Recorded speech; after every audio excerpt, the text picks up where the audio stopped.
hearing for Thursday, February 9th, 2016. I'd like to remind members of the public that the commissions do not tolerate any disruption or outbursts of any kind. Please silence your mobile devices that may sound off during these proceedings. And when speaking before the commission, if you care to, do state your name for the record. I'd like to take roll for the Planning Commission. Commission President Hillis. Here. Commission Vice President Richards. Here. Commissioner Koppel. Here. Commissioner Melgar. Here. We do expect Commissioner Johnson and Moore, and we do expect Commissioner Fong to be absent today. For the Health Commission, Commission President Chow. Present. Commissioner Sanchez. Present. Commissioner Lois. Here. Commissioner Karshmer. Here. And we have an announcement about the Director of Health. Good morning. I'm Colleen Chavla. I'm the Deputy Director of the Department of Public Health, and unfortunately, Director Garcia can't be here today. She's got the flu that seems to be going around, so I'll be sitting in for her today. Commissions, we have one item on your special calendar for case number 2012.0403W, the California Pacific Medical Center Annual Compliance Statement. This is an informational presentation. Good morning, Presidents Chow and Hillis, Commissioners. I'm Elizabeth Pearl, Planning Department staff. The item before you today is an informational presentation on California Pacific Medical Center's compliance with their development agreement for the 2015 reporting period. This is our third annual reporting period.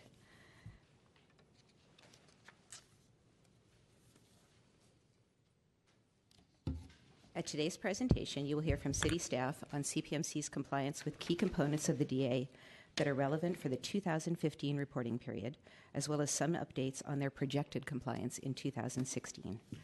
Following this hearing, the Directors of Planning and Public Health will determine whether CPMC is in compliance with their 2015 obligations and will issue findings to that effect.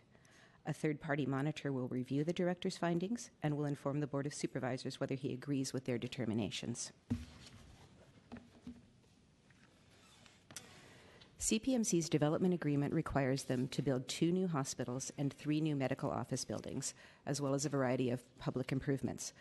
Construction for both the Cathedral Hill and St. Luke's hospitals is now well underway. CPMC is ahead of schedule with their commitment to open St. Luke's Hospital. The development agreement requires that they open it within 2 years of opening the Cathedral Hill Hospital, and they are well underway on that effort.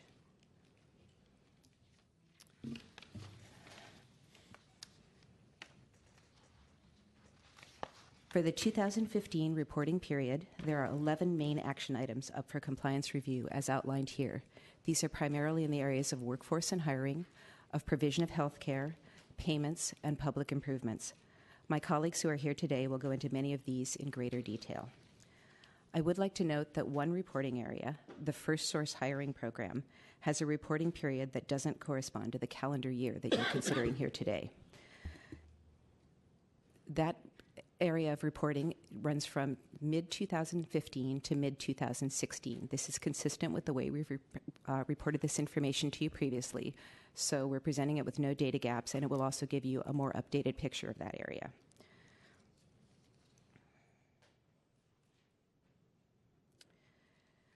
And in 2015, CPMC was required to make 6 payments for a total of $14 million in a variety of areas, all of which they have paid up to date. They are also up to date on their payments for 2016. One additional area in the DA that requires annual reporting is CPMC's compliance with the requirement regarding fee increases for CPMC in its role as a provider in the city's health services system. And Catherine Dodd is here to give you a brief update on that. Thank you, Catherine Dodd. Thank you, Elizabeth. I'm Catherine Dodd, the Director of the Health Service System. The actuarial analysis from 2014 was not performed for a variety of reasons. In 2016, HSS and CPMC agreed upon an independent actuary, and key questions were identified. The actuary has been engaged to examine the 2015 healthcare costs, and data exchanges are occurring. And we will examine whether or not the healthcare cost increases exceeded the agreed upon amount. Any questions? we may when it comes to commissioner comments, but let's hear the presentation first, and we may come back to you with questions after. I actually have a finance committee meeting right now for my Okay. department, which is a $790 million department. Got it. So I've been asked to rush Okay, back. sure. So if there's any questions directly from Ms. Dodd at this point. I just have one question, which was whether that audit was or evaluation was supposed to be looking for possible fee increases in the future, or what was the purpose of the 2014 that now was postponed to 2016? Well, it actually goes for 7 years until 2020, and we didn't have baseline data, and baseline data changed. So the audit will occur every year to see if, in fact, the prices increased more than was agreed upon in the development agreement. So it's actually a backwards look rather than Yes. looking at a potential fee increase for that particular Exactly. service. Exactly, and it's just for the CPMC facility. It's not for all of the Sutter facilities. It's just for CPMC, or are you then isolating St. Luke's from that, or are they using a uniform fee schedule?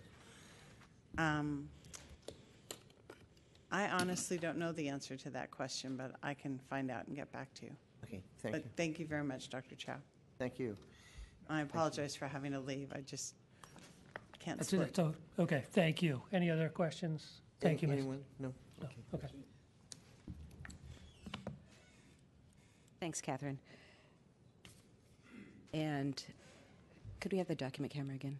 So coming up next, Ken Nim from the Office of Economic and Workforce Development will present the results of the development agreement compliance with workforce and hiring requirements. Good morning, Commissioners. Ken Nim with the Office of Economic Workforce Development at the City Build Program. Thank you for having me today to talk about the workforce. So real quick as a reference, City Build, we have two main components. We provide employment services to employers and local residents seeking employment in the construction industry. And also we provide compliance services.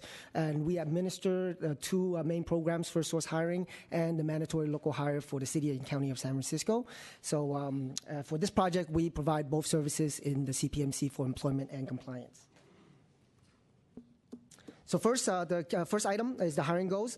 At least 50% of new entry-level positions for non-union administrative engineering candidates be filled with the system referral. So currently, from July 2016, we've achieved 85%. These are administrative engineering positions. We work directly with community-based organizations. Our training program, the Construction Administration Services Academy, and also the local colleges and universities in recruitment of college students for these jobs. The second item, which is similar to the entry-level position in administrative, these are more specifically working with contractors and employers that are seeking office type of work, and we are currently at 60%. So 22 out of the 37 candidates that we've referred are currently working on the project. And item number 3 is the First Source hiring goal for the construction of 50% of new entry-level union apprentices filled by system referrals or City Build Academy graduates. So currently we're at 30%, and 78 out of the 258 possible opportunities were filled through the system referral. The challenges here, for example, is the iron workers. We have a lot of iron worker opportunities, but not enough residents that are able to do the work. And some other list trades, for example, the electricians, sheet metal workers, plumbers, they have a list that you have to go through as part of the protocol. So the list sometimes may have a local residents on there, and sometimes they may not be local residents. Right, I got it. And item number 4 is the minimum of 30% of the overall work hours performed by local residents. So as you can see, we're currently at 29%, and all the contractors that are working on the project have been working diligently and working through the system referral to get residents. So based on the apprentices and some of the challenges of the trades that we weren't able to fill, we're currently at 29%. But any opportunities that comes through our office, we've been able to refer. So the next chart is just a pie graph of the performance. So looking at the overall work hours, as you can see, is 29%, and then for local residents of apprentices, currently is at 37%. And this is just a quick breakdown on the demographics. One of the key part of the DDA is to target economically disadvantaged communities. As in the chart, the Ingleside, Inner Mission, Bernal Heights, Visitation Valley, and Bayview Hunters Point is representing majority of the work hours that's coming from local residents.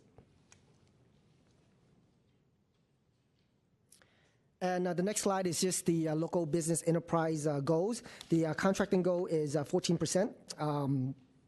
And specifically, we've broken it down by each of the projects. The Gary Van Ness campus is currently at 13%, and the Van Ness Medical Office, which is just coming up, is currently at 7%, and the St. Luke's campus is 20%, and all three projects combined is at 15%, and we've generated over $81 million in revenue for local businesses. Next, I'll have Lily Ellison, our Director of Business Services, talking about operations under First Source Jobs.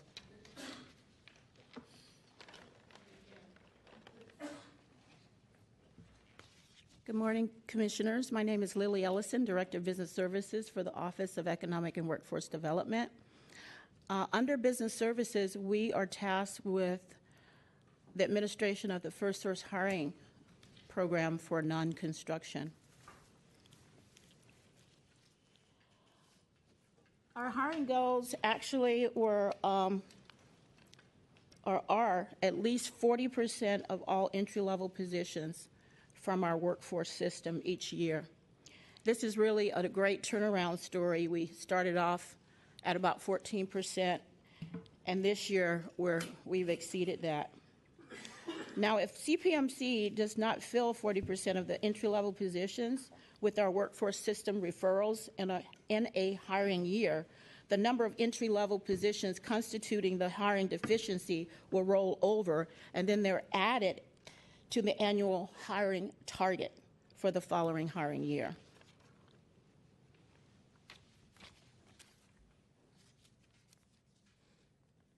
Our priority neighborhoods, we're happy to report, are Western Addition, Tenderloin, Mission Soma, Outer Mission, Excelsior, Chinatown, and our southeast neighborhoods. And we've been hitting all those neighborhoods. We do have some detailed information that we can provide to you at a later time. Now, this year,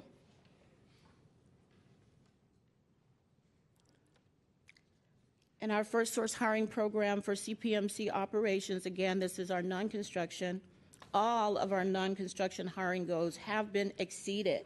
There are no deficits or carryovers.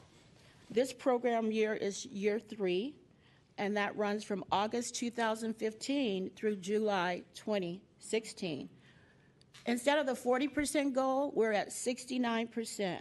Now, how that works is that 176 employees were hired, and out of those employees that were hired, 121 are from our workforce system. So that's a great turnaround story.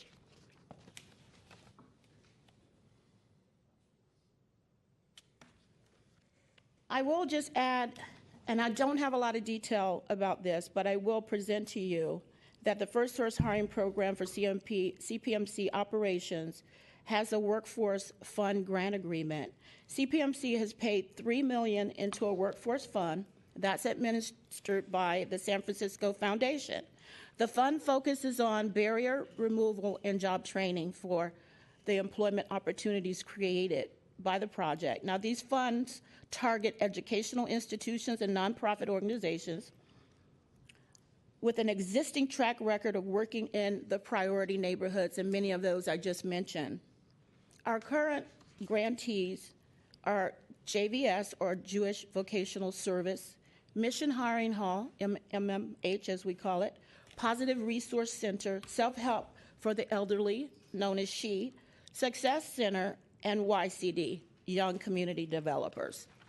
Commissioners, do you have any questions at this time? We may, but we're going to hold off till we hear from CPMC and public comment. Great. Thank you so much, and I'll turn it over to healthcare. Thank you.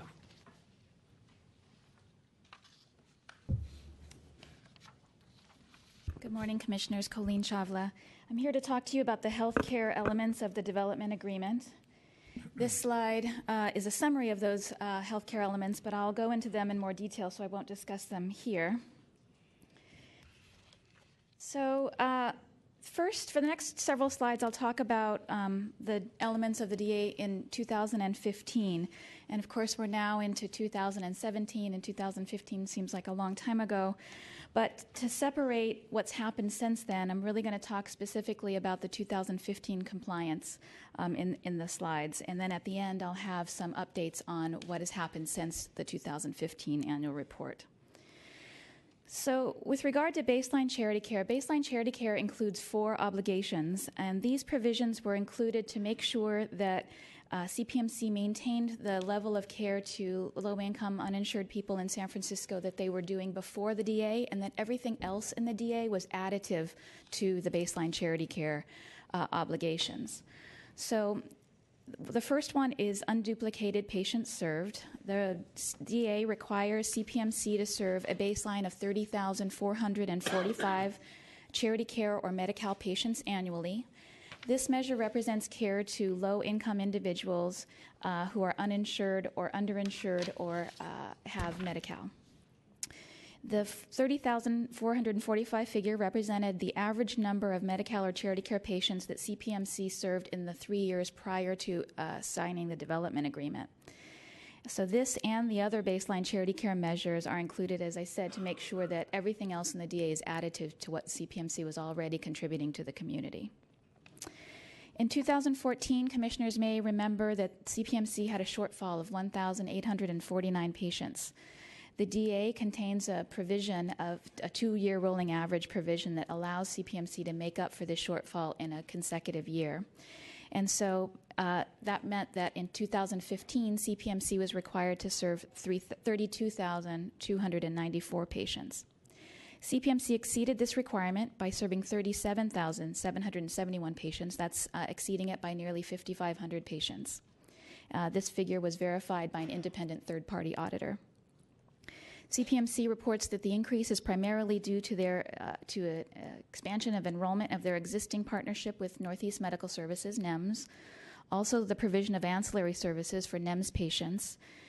The provision of diagnostic services for DPH patients also contributed, as did service delivery partnerships with community clinics.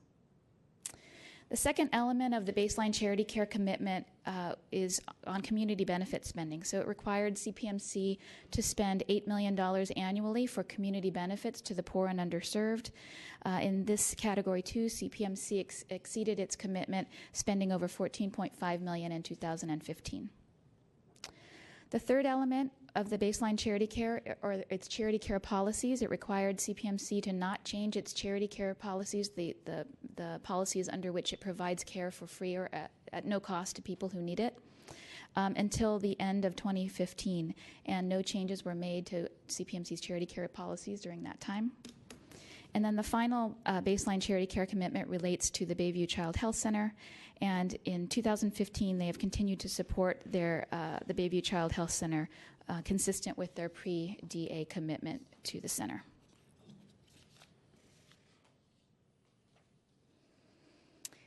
So on top of the 30,445 baseline charity care commitment is the commitment to continue to participate in Medi-Cal managed care and to serve 5,400 new Medi-Cal managed care beneficiaries. These 3 DA provisions around new Medi-Cal beneficiaries are meant to reflect the impact of the ACA on San Francisco. CPMC continues to be a provider with the San Francisco Health Plan, which is the larger of the 2 Medi-Cal managed care plans in San Francisco. Prior to the development agreement, CPMC had responsibility for 14,850 Medi-Cal beneficiaries. And under the development agreement, they're required to add another 5,400, bringing the total to 20,250. These 5,400 were intended to be primarily cared for at the Cathedral Hill campus.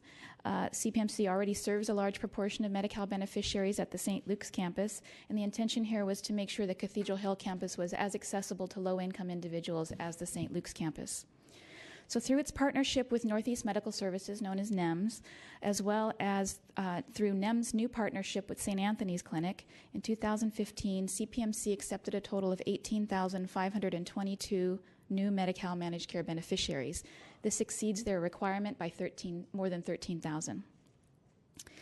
Of the 5,400 new beneficiaries, 1,500 are to come from a partnership with a Tenderloin serving provider, again to make sure that the Tenderloin, the neighbor to the Cathedral Hill campus, was served by Sutter.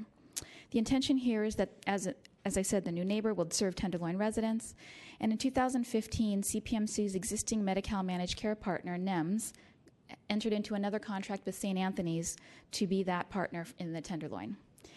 CPMC will be in compliance with this provision as long as it remains open to the partnership or until the partnership reaches 1,500 enrollees, whichever is first.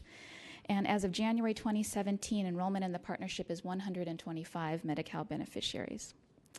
So it's important to note here that Medi-Cal beneficiaries have a choice of providers and can't be automatically moved into this new partnership. So enrollment is as people choose the partnership. So as long, again, as they remain open to the partnership, they will continue to be in compliance even if they haven't reached the 1,500.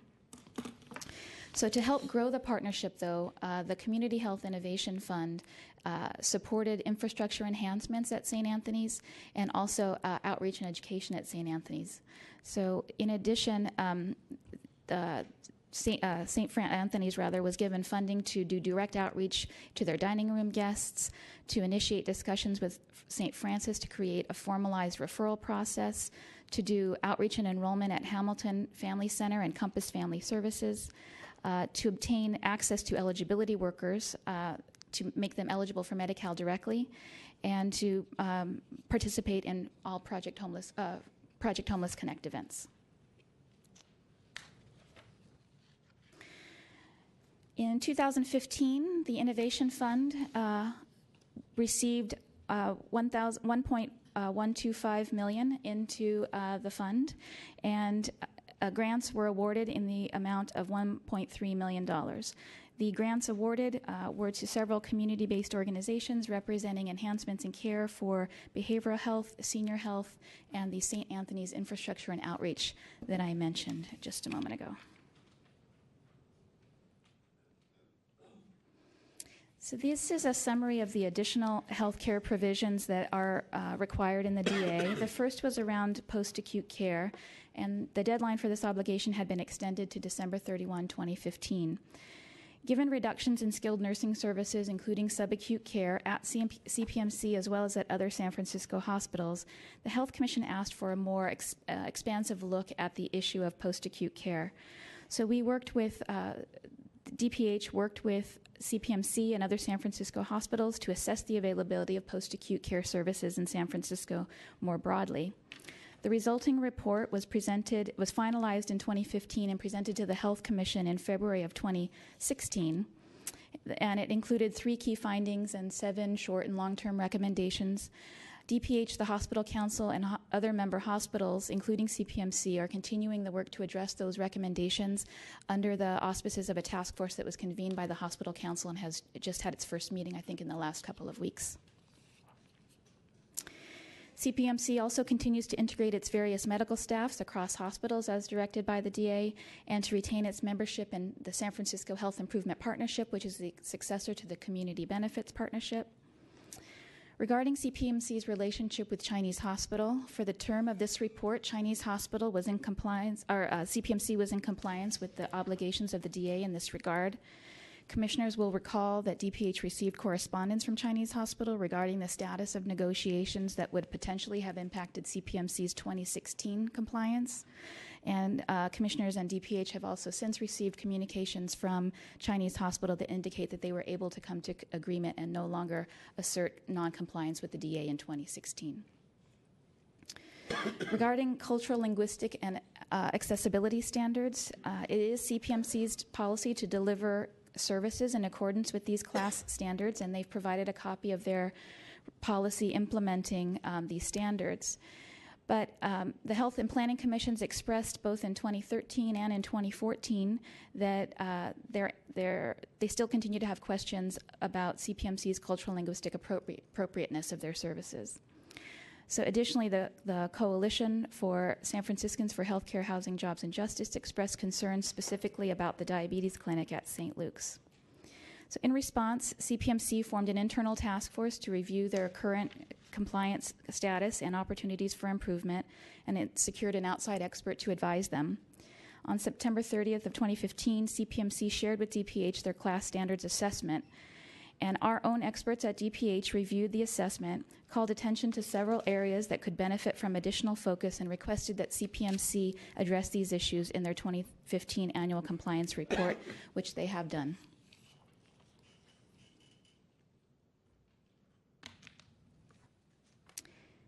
So, as I said at the beginning, I would summarize here to talk about what your concerns were in the past and what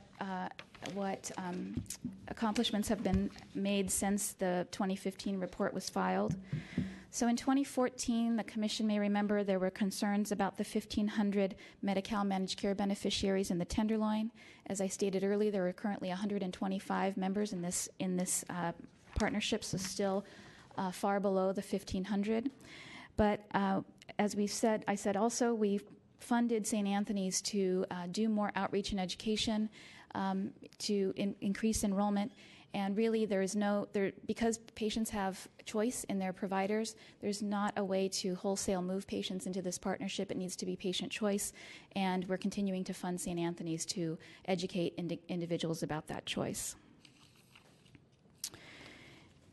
Regarding the culturally linguistic appropriate services, in addition to what we did in 2015, we continued to meet with CPMC in 2016, specifically related to the St. Luke's Diabetes Clinic. That meeting resulted in specific clarifications and recommendations, including adding that additional Spanish language capacity at the clinic was warranted, that Spanish language classes should be offered at the clinic, that adding reception staff would improve the patient experience, and that the Health First program provides positive connections for St. Luke's Diabetes Clinic patients. CPMC agreed to report on the progress of meeting these agreements as part of their future compliance reports beginning in 2016. And I heard from CPMC that this month they offered a position to a bilingual registered dietitian, certified diabetes educator, that they've started group classes at St. Luke's, and that they've made improvements in reception desk signage and patient satisfaction surveys. But when they file their 2016 report, we will learn more. And then finally, with regard to community engagement, the commissions also had concerns about CPMC's engagement with the community, and it's my understanding that quarterly meetings have continued to take place with a specific focus on the Center of Excellence in Senior Health. So with that, that concludes the healthcare portion of the presentation. I'll turn it back over to Elizabeth. Thank you. Thanks for your patience with this multi-headed presentation and the complex details we've presented to you here. Overall, noting the concerns that Colleen and others of my colleagues have mentioned to you, staff believes that CPMC is in compliance with its commitments under the development agreement for the reporting year 2015.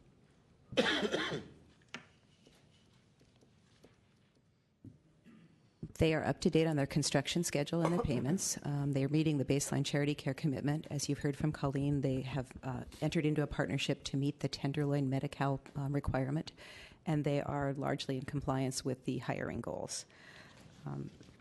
So I should also note that they have made up existing shortfalls in that area that were noted last year. So they're on track to remain in compliance for 2016 as well.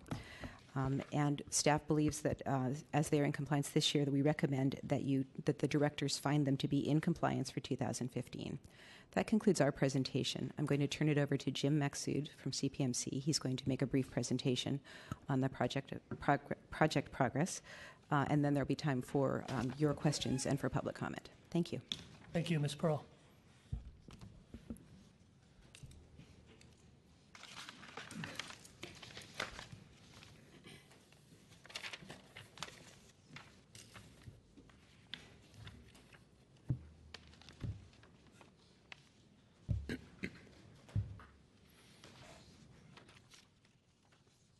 Good morning, Commissioners. Good morning.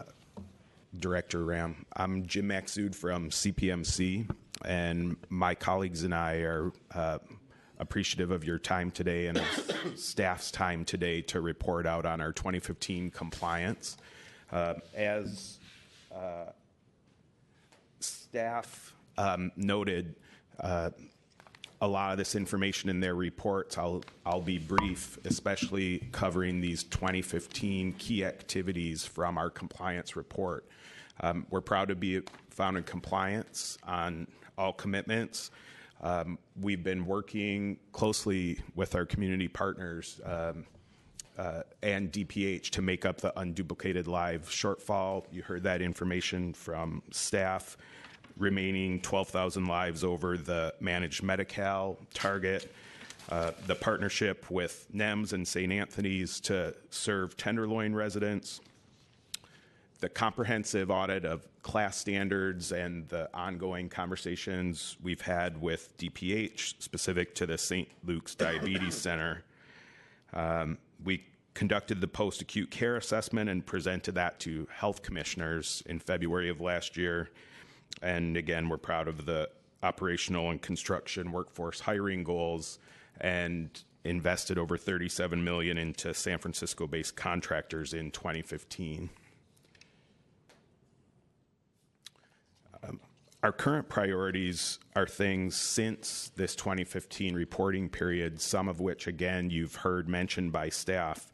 But we are excited to share that the replacement hospital at St. Luke's is ahead of schedule by almost a year and is scheduled now to open in June of 2018. The construction or the tower crane is down. We would welcome bringing anyone on a tour of that facility. It's looking terrific. We're excited about that revised opening date. We are continuing ongoing meetings with members of the community. We made great progress last year.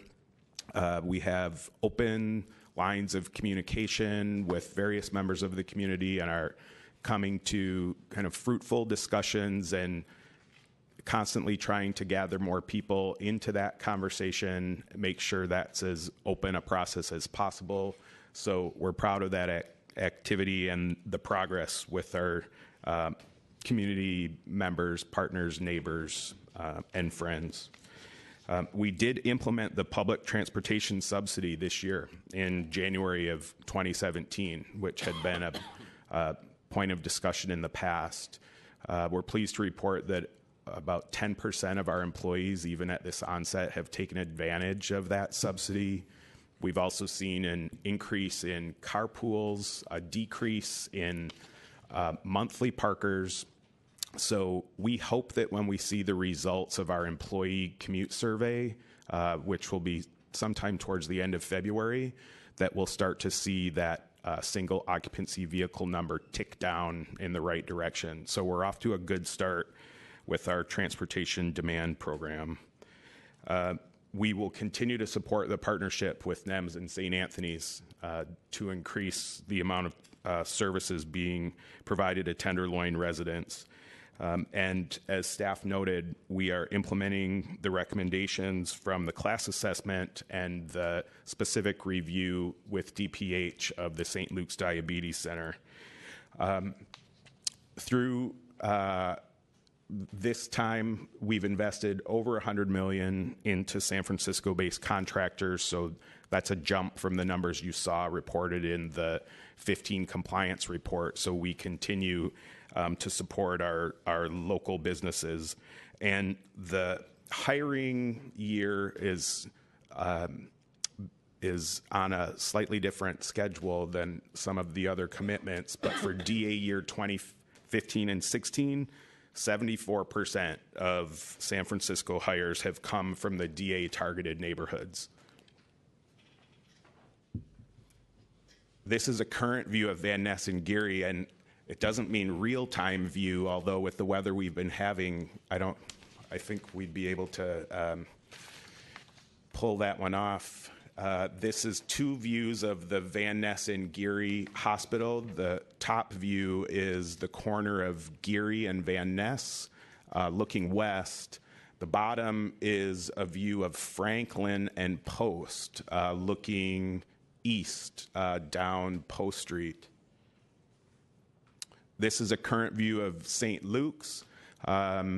Those are both, that first view is Cesar Chavez facing east, and the second is standing on the north corner of Cesar Chavez and Valencia, looking back at the hospital. And that is our report, and we're welcome to answer any questions that you might have. Thank you so much. Thank you very much. I'm sure we will have questions. But at this point, if staff presentation is complete, we'd like to open it up for public comment. You'll have 3 minutes to address the commission. We've got a couple dozen speaker cards. So if I call your name, you can line up on the screen side of the room and speak in any order.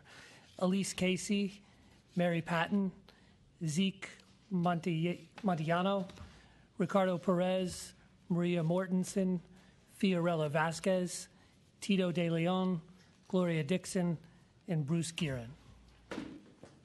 Again, if you can line up on the screen side of the room, that would help keep the door clear. And again, speak in any order if your name's been called.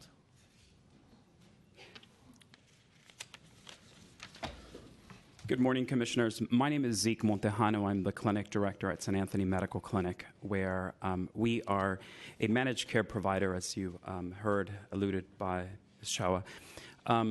Challenges at St. Anthony's, of course, you might be thinking 110 lives. Why is that? We have a very complex patient population, homeless. Chronic care is one of our primary diagnoses of the practice. But just on that tone, I'd like to kind of share with you where we have been. We've been a San Francisco Health Plan provider for almost 5 years, and we have in that line of business 817 lives. On an average on monthly basis, we hold about 15 members.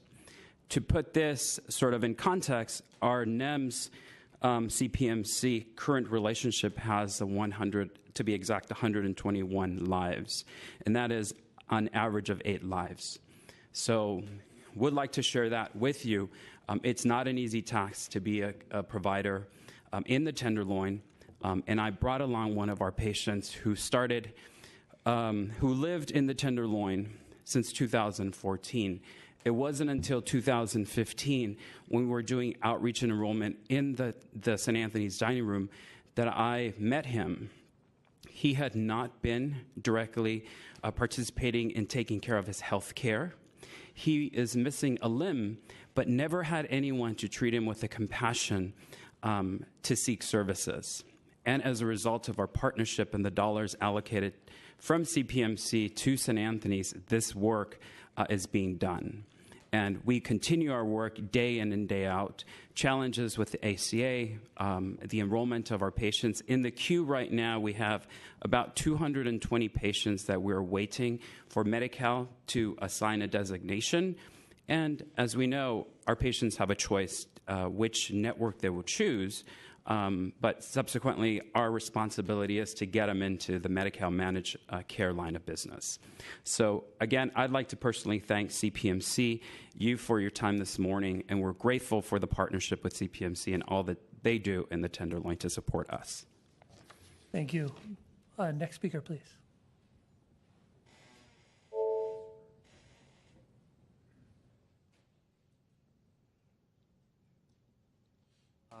I'd like to thank the committee board and CFP because I'm a Latino. I'm a proud Latino. I used to work for the city of Newark, New Jersey. I used to do the checks for recreation and parks, sanitation, and for the police department. I never thought I would come and lose a limb, or I was too young when I got my job, and I never thought I would be homeless. I never thought that people would treat me in the way that they treated me. My self-esteem went down. I came to San Francisco, became homeless. I lost my family, but if it wasn't for you and the clinic board, if it wasn't for Seek, and because I never, I worked all day in my life. I always paid for my own Medicare. But when I became homeless, I never thought about applying for health insurance or nothing like that. I felt real bad. I lost my arm. I didn't take care of my hygiene or nothing. Now I'm proud. I'm glad to see. When he met me, I was dirty and never shaved, never had a nice haircut like this. I got an arm. I wanted to bring it to show it to you, what you did for me. I got an arm, but it took me a hard time trying to put it on, so I left it home. But I just like to thank you what you're doing for the community, and it works hand in hand, and it helps my self-esteem, makes me feel like a person again. And what you're doing for the people, I think it's good. I think the clinic that I attend in the Tenderloin and 150 Golden Gate is the best thing you ever had. And I'd like to thank San Francisco General for just making me a person again. Thank you. Thank you very much. Next speaker, please.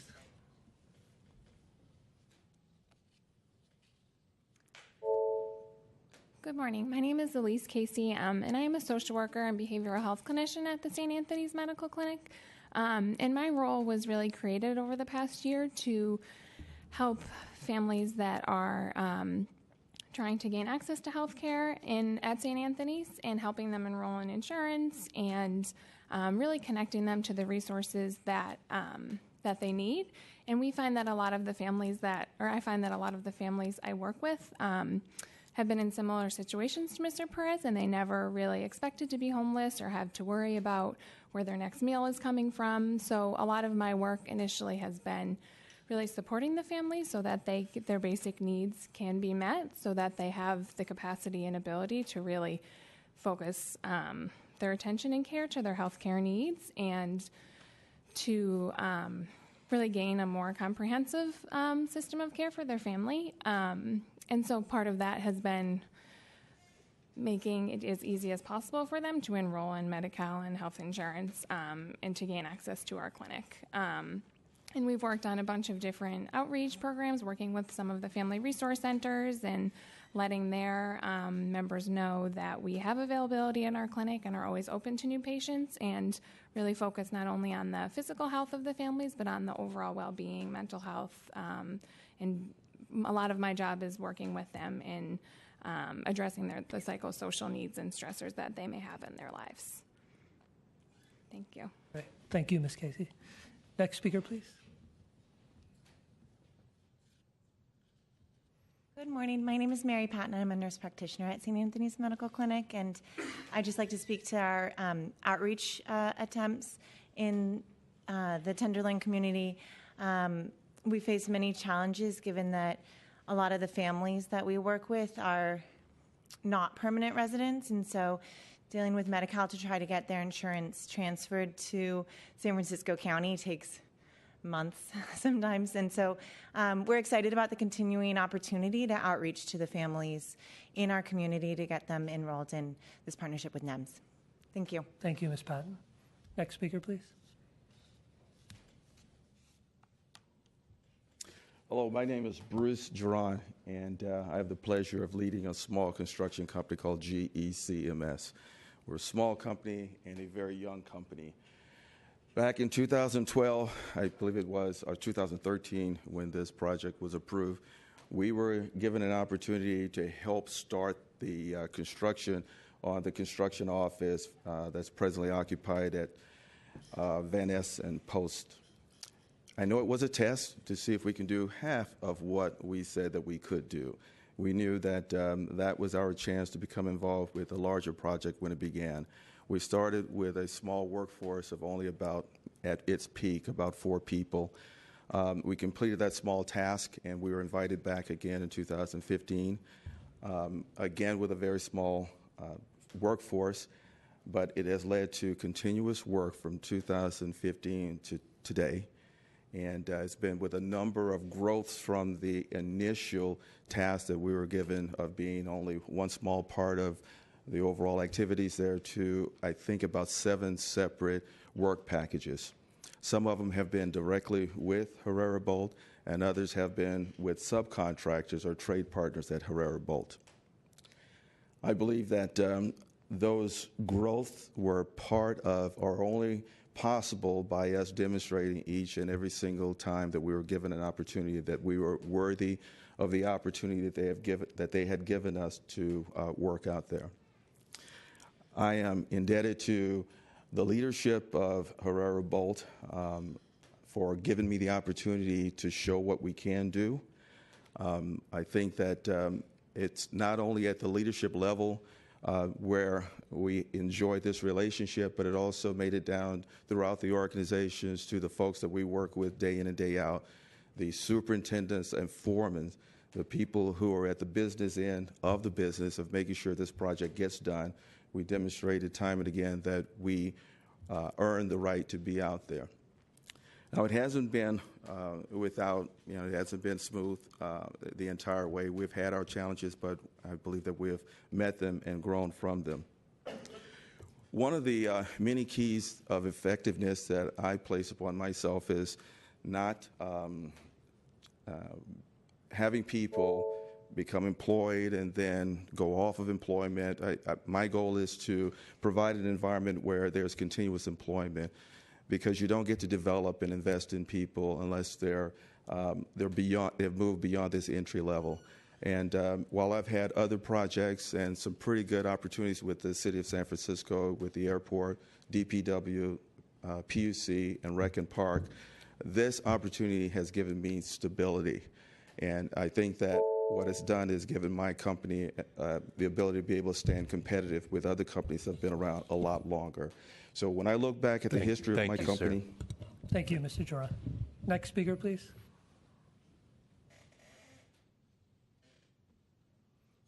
Good morning. My name is Maria Mortensen. Born and raised resident here in San Francisco. I'm a recent graduate of City Build Academy. After graduating, I was hired on to work at the St. Luke's project. And I just want to say that I think the programs and the opportunities affiliated to the project going on for residents are very grateful, and I think they're great. Thank you. Thank you, Ms. Mortensen. Next speaker, please. Good morning, Commissioners. My name is Tito De Leon. I'm a San Francisco resident. I've been here for about 20 years. Live in the Accessible District. I graduated City Build Cycle 24 last year. As far as the opportunity that City Build has given me, enabled me to go ahead and work for Southland Industries, which is a great company. I'm a sheet metal worker, Local 104. I currently work at the Van Ness Gary Campus Hospital Project. As far as some of the things that I was listening to some of the people speak, one of the things that they offer I think that's really good is that when I leave work, if I were to drive to work, it only takes me 12 minutes. But taking public transit, it takes me about 40 minutes. But they have an incentive program in which if you take public transit or carpool, they give you some things that you can get points every month. One of the other things, that's what CPMC does. What Southland Industry does, which I was surprised when I started working for them, is that they actually encourage you to take public transit, and because of that, they actually pay for your public transit. And that's the thing that surprised me when I was working for them. This is the first time I ever worked for a construction company. I found myself unemployed about a year ago.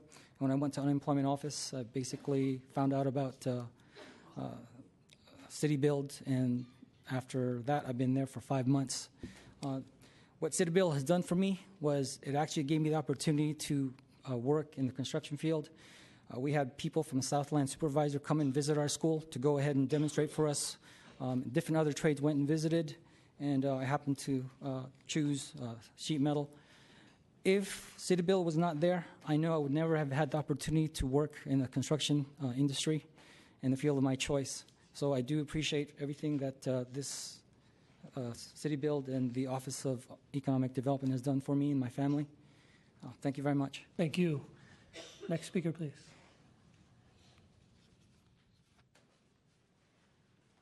Hi, I'm Fiorella Vasquez. I'm a project engineer at the Vanessa and Gary campus, and I work for Herbold. I've been a San Francisco resident for 12 years. I did my high school here at Sacred Heart Cathedral Prep, and when I did my undergrad in civil engineering at San Francisco State University. I got my current position thanks to the Herbold summer internship program that was presented at SF State. And soon after I graduated, I became a project engineer intern for the structural team. And then I got hired on as a full-time project engineer for the medical equipment team. And I just would like to thank CPMC and Herbold for the amazing opportunity to further my career. And every day I keep learning more about construction and along a great team. So thank you. Thank you.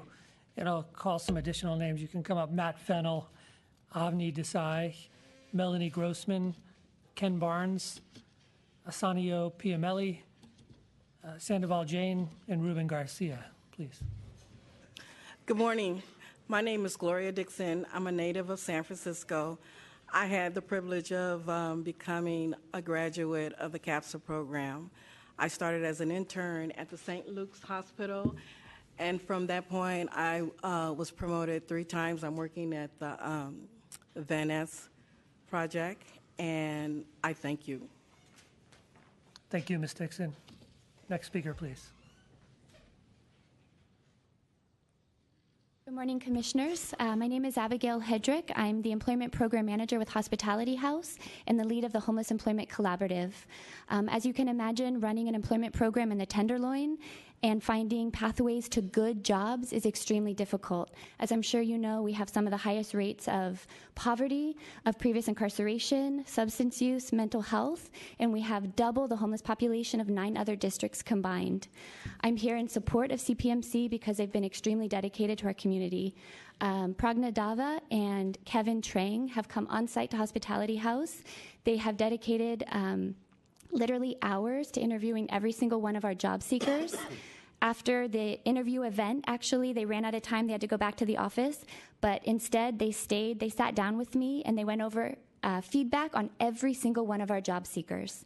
Some of our job seekers were referred for employment, and I can say it literally transformed their lives. One of the women they hired is a single mom with 3 children. Since working for CPMC, she's been able to find permanent housing and literally change her children's lives. For the folks who were not referred for hire, like I said, Pragna Dava, the recruiter of CPMC, gave us feedback so we can prep them for future pathways to good jobs. On behalf of Hospitality House and the 9-agency Homeless Employment Collaborative, we are so grateful for our partnership with CPMC, and I can't advocate enough in support of them. Thank you. Thank you. Next speaker, please.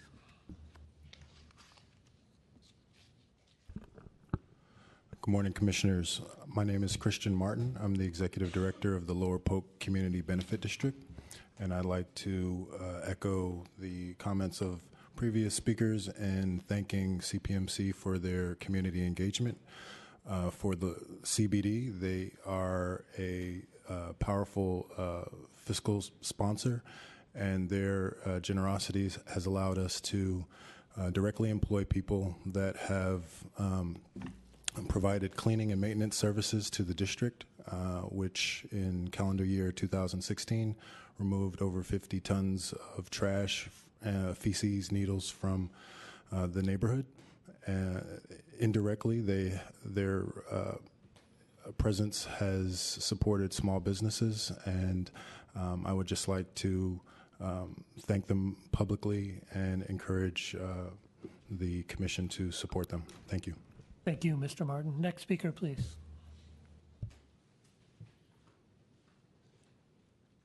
Good morning, Commissioners. My name is Ascanio Piamelli. I'm the director of the UC Hastings Community Economic Development Clinic, which has long advised San Franciscans for healthcare, housing, jobs, and justice, the community labor coalition that so tenaciously pressed for the meaningful community benefits that we've been hearing about today.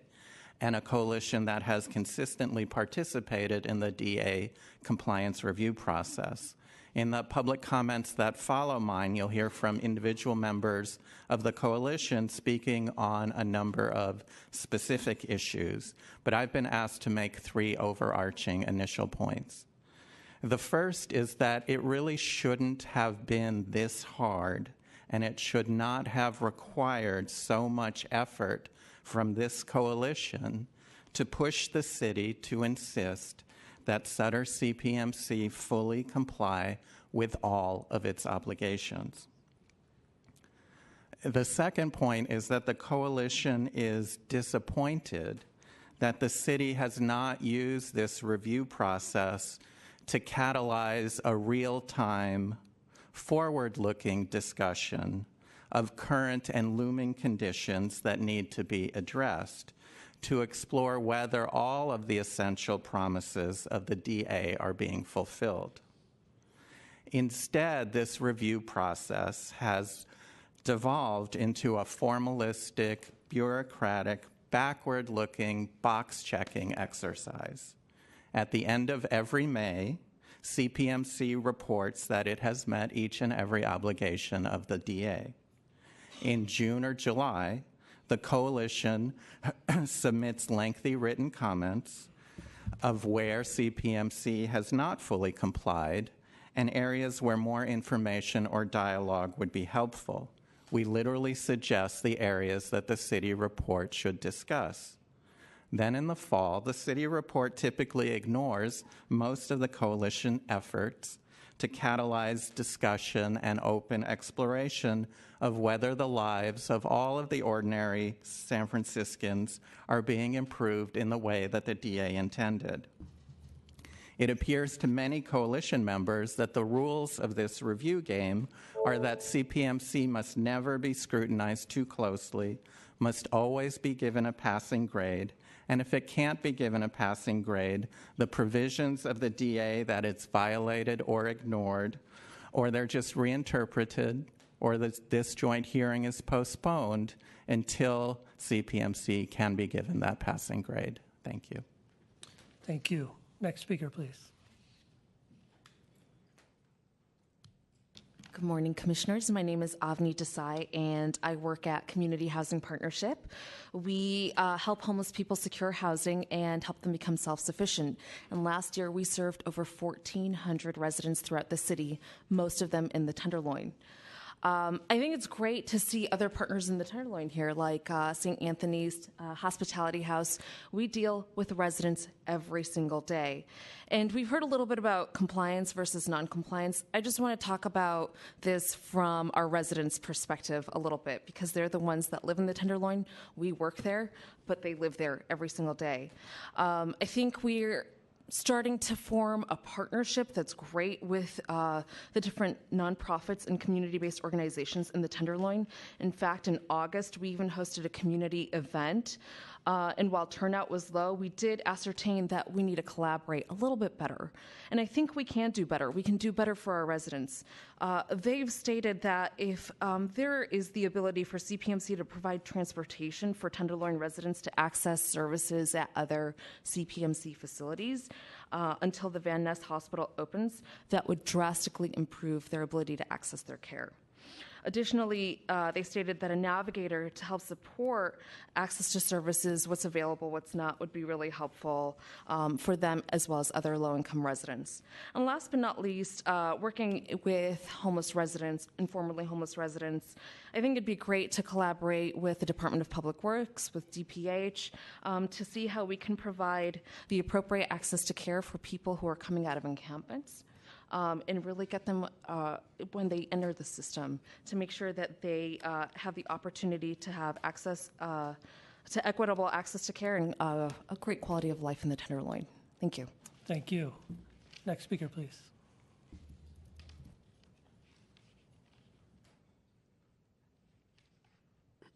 Hello, my name is Melanie Grossman, and I'm a member of the Older Women's League. And I would like to address the low enrollment of the Tenderloin residents to the CPMC managed care program.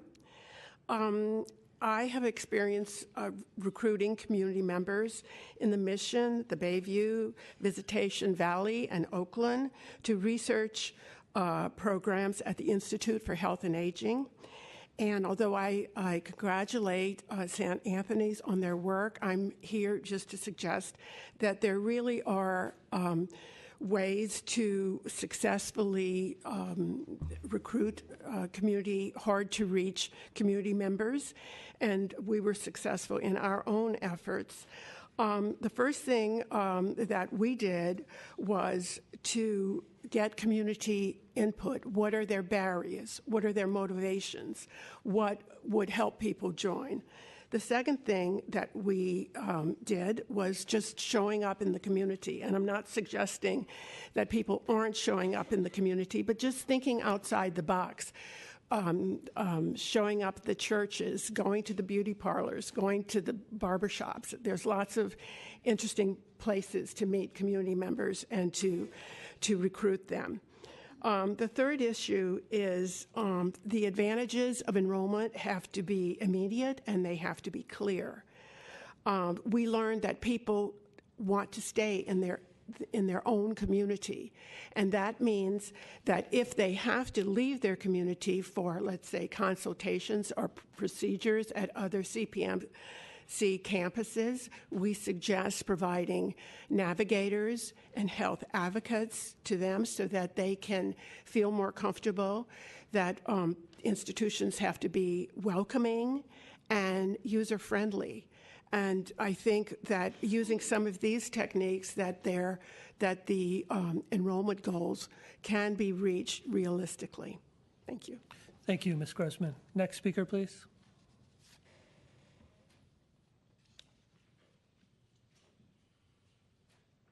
Good morning. My name is Matt Fennell, and I'm with the California Nurses Association. We would like to see Sutter CPMC and City Reports more fully discuss why there has been so much volatility from year to year and the number of charity care patients that have been served. Further, even though it's not required, we'd like to see more granular data to show, 1, the breakdown by campus, 2, by patient zip code, and 3, how many are just diagnostic services that Sutter CPMC has done to relieve backlogs at San Francisco General? Finally, we'd like to know why the city thinks that a random sampling of 25 patients out of more than 30,000 is a sufficient sample size. On its face, this number is inadequate. Thank you for your time. Thank you. Next speaker, please.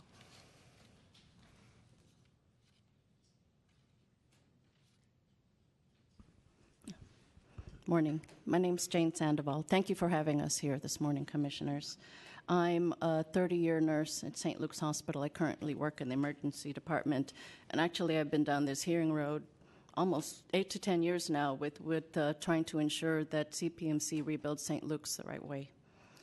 San Franciscans for Healthcare, Housing, Jobs, and Justice strongly supports the health director's efforts to maintain focus on the culturally and linguistically appropriate services compliance at CPMC hospitals. However, beyond simple compliance, we want CPMC to enact best practices that include providing services that actually promote the health and well-being of all patients, particularly Spanish-speaking patients. We have in the past asked the health commissions to focus on the diabetes centers at St. Luke's Hospital, assessing for a diminution of services. The reason for this focus was the abrupt termination of almost 3 years ago of 2 Spanish-speaking diabetes educators, one bicultural and the Spanish-speaking bicultural administrative assistants, all of who've been working at the diabetes center for 12 to 18 years.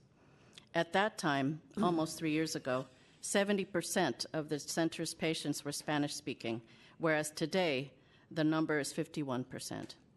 Thus, we see a 20% drop in the number of Spanish-speaking patients served, probably reflecting in large part the paucity of Spanish-speaking speakers provided at the center.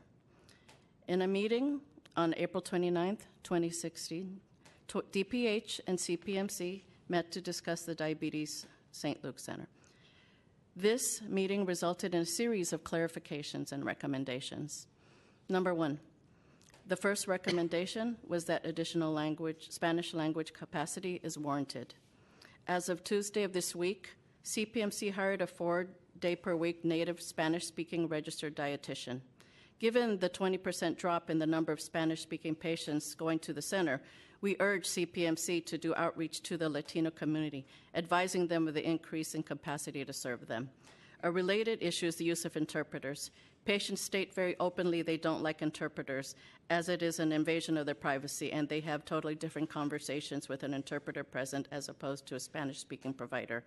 Given this increase in staffing, CPMC's best practice goal should be to have every Spanish-speaking patient be seen by a Spanish-speaking provider.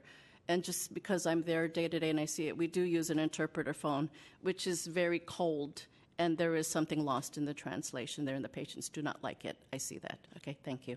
Thank you, Ms. Sandoval. Next speaker, please. Hello, my name is Ruben Garcia, and I'm a 30-year-old resident of the City and County of San Francisco. I work for the California Nurses Association.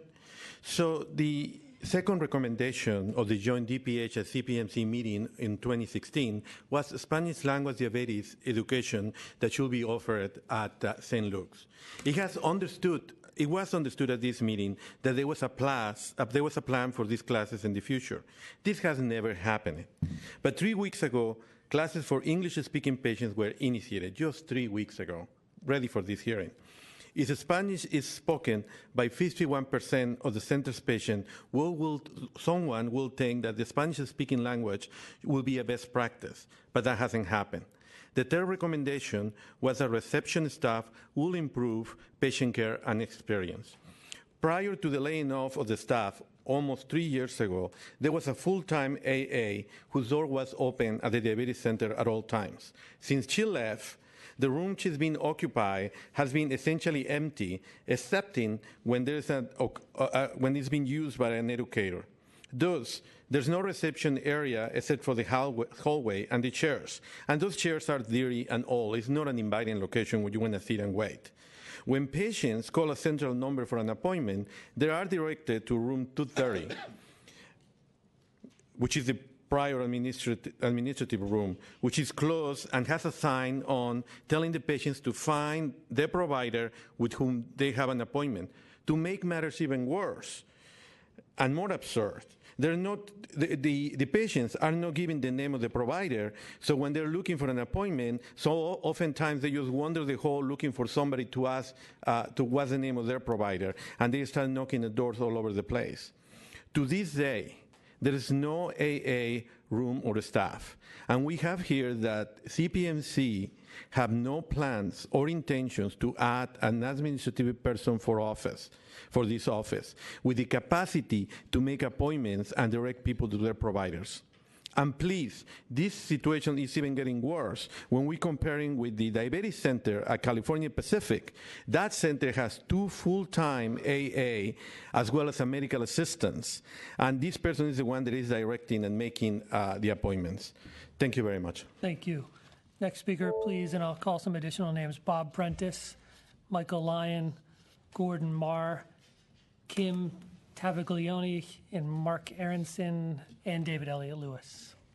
Thanks. Go ahead. Hello. My name is Ken Barnes, and I was a physician at St. Luke's for over 32 years. Adding to what the prior speaker said, I invite you to visit the St. Luke's Diabetes Center and see for yourself the physical condition of the area. I have no idea as to whether the new diabetes center is going to be moved to the new hospital, although I kind of doubt it. If it doesn't, in my opinion, the space itself and the organization of the space is, at best, disrespectful to patients. The fourth recommendation of the joint meeting of DPH and CPMC had to do with the relationship between the Diabetes Center and the Health First program. Health First is CPMC's Center for Prevention and Education, serving patients with chronic diseases, including diabetes. It is supposed to coordinate care with the St. Luke's Diabetes Center and primary care providers in the St. Luke's community to provide comprehensive services to patients with diabetes, which, in fact, is only sporadic with sharing and coordination of care not strong or consistent. In the April 16 meeting, the group discussed the possibility of including patients and staff from Health First on the St. Luke's Diabetes Center Advisory Council. A council is mandated by both the American Association of Diabetes Educators and the Centers for Medicare and Medicaid Services. First, St. Luke's Diabetes Center does not itself have an advisory council or committee. The advisory council to the St. Luke's Diabetes Center is the council located at the California campus, where the main diabetes center is located. As far as we know, staff nor patients of the St. Luke's Diabetes Center sit on the advisory council. The members are from the California campus only. Given the differences in patient composition and location, we believe that the St. Luke's Diabetes Center should itself have its own advisory council comprised of patients and staff of the St. Luke's Center. What we have described is very disturbing, to say the least. The fact that it took CPMC 3 years to hire another Spanish-speaking provider speaks to the disinterest of CPMC in deploying Spanish-speaking staff to serve Spanish-speaking patients who prefer or must use Spanish in their patient visits. And it speaks to the gross insensitivity of CPMC in general towards Spanish-speaking patients, denying them the respect shown to those patients who visit their diabetes center at California campus. Finally, there is a question as to whether CPMC is out of compliance with the standards set by the American Association of Diabetes Educators, particularly as it pertains to an advisory council. CPMC must do better than this, and we call on you, the Health and Planning Commissions, to hold them accountable. Thank you. Thank you. Next speaker, please.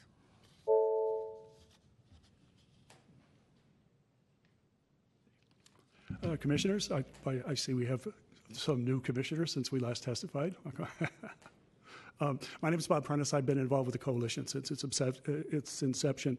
I want to address one thing first today and talk about the latest developments with the Centers of Excellence in Senior Health and Community Health. And I want to acknowledge Jim Exud and Emily Webb and our colleagues at CPMC for what I think was taking seriously the admonitions from the commissioners at the last hearing about working with the coalition. To date, we have focused solely on the Center of Excellence for Senior Health, in part because we wanted to learn how to get it right before we expanded to the more comprehensive Center of Excellence on Community Health. That said, I think it's been a challenge for us. There's a great deal of support for the work we're trying to do at St. Luke's for the Center of Excellence for Senior Health, but it's been very hard to get people from a lot of the nonprofit agencies to participate regularly in the planning. But I think we have an agreement with the folks at CPMC that we'll work on that together, that is going to take some time. And it's going to become more difficult because people who are already overwhelmed in their work in nonprofits are going to have a much harder time over the next several years. So we're going to work on that together.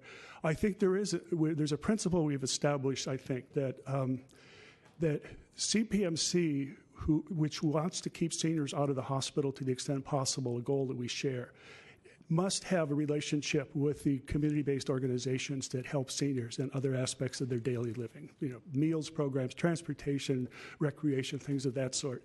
And I think that's one of our challenges, to how to make that all part of the advisory group that works with CPMC.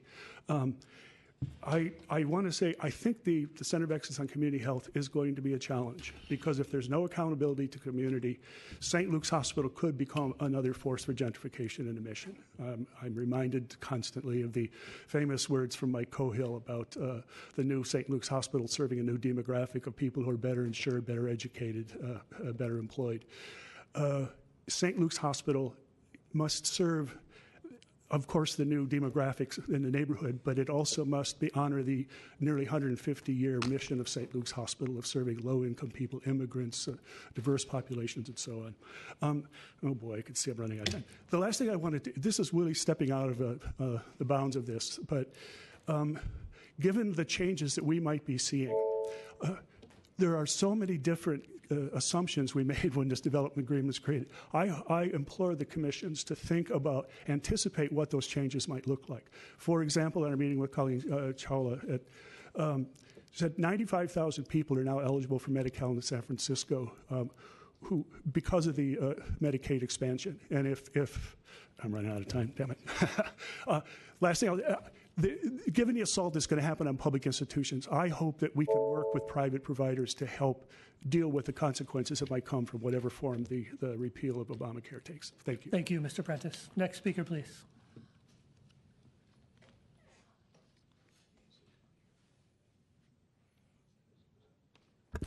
Michael Lyon. I lived in Bernal Heights for 40 years, and I worked 15 years at San Francisco General.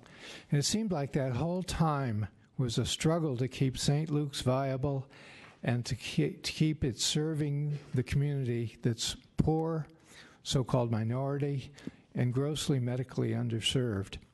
When the California Nurses Association began their medical redlining campaign on the poor communities of color that hospitals mostly avoided, and the stresses on the few hospitals that did serve those communities, Southeast, San Francisco, and St. Luke's were almost the first target.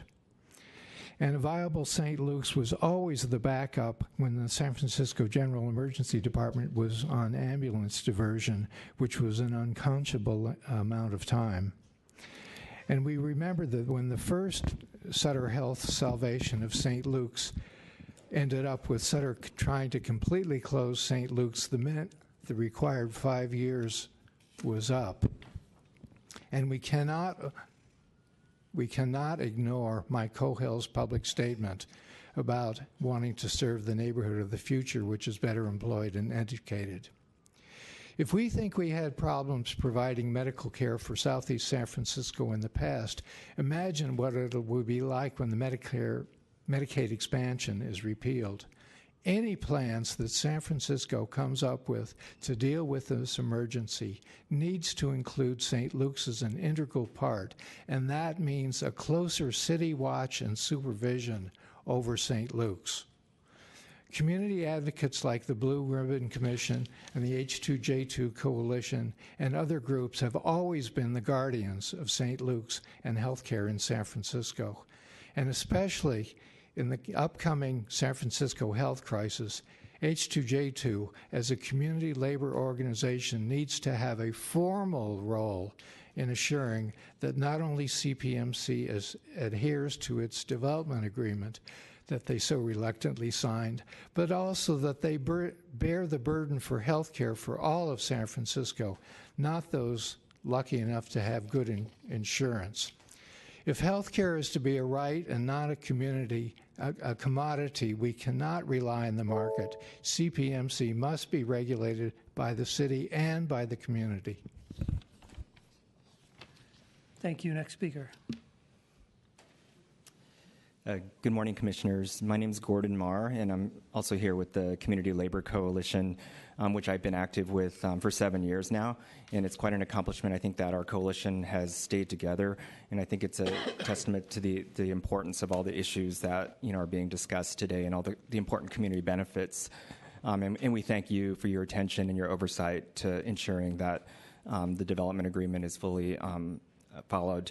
I am also the Director of Jobs with Justice, and our focus has been more on the workforce components of the development agreement. So I just wanted to share some comments, around that. So we're pleased to see the mostly excellent local and first source hiring numbers that were reported here, and for both the construction jobs and the entry level operations jobs. And we really do commend all the parties involved in this success, including CPMC, HR, OED staff, the San Francisco Foundation, the construction contractors and subcontractors, and the network of community organizations that are part of the referral system for the First Source referral system. And we're particularly pleased to see that the First Source hiring numbers for the entry-level operations jobs have significantly exceeded the 40% hiring goal for the past 2 program years after a pretty shaky start over the first 2 years, as Lily Ellison from OED mentioned. However, we do believe that it's critical for OED and CPMC to maintain their commitment to local and first source hiring, and that all the important systems that have been created continue to be followed diligently to ensure that we maximize employment opportunities for disadvantaged residents, especially with the many new job opportunities that'll open up at the Cathedral Hill campus, and also through the duration of the development agreement to 2023. Finally, we believe that the CPMC workforce agreement should be a model for future development agreements for other projects that will create significant end-use non-construction jobs, such as the many hotel projects that are in the pipeline, the shopping mall at Candlestick, and the Warriors Arena, for example.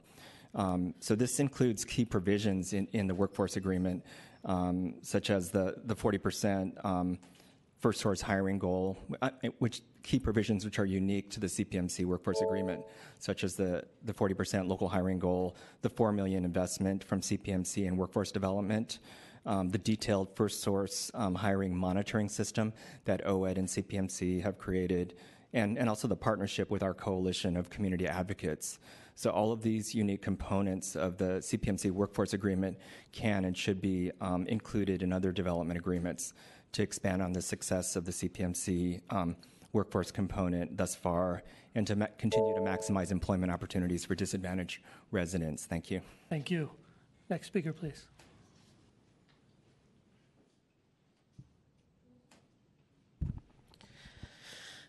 Good morning, Commissioners. Kim Tavallone with the National Union of Healthcare Workers. We're part of the Coalition for Housing, Healthcare, and Jobs. One of the things that we wanted to talk about today was the local hiring. We have continually asked the Mayor's Office of Workforce Development about permanent jobs versus temporary jobs and how that's being tracked, and we haven't gotten those numbers in quite some time.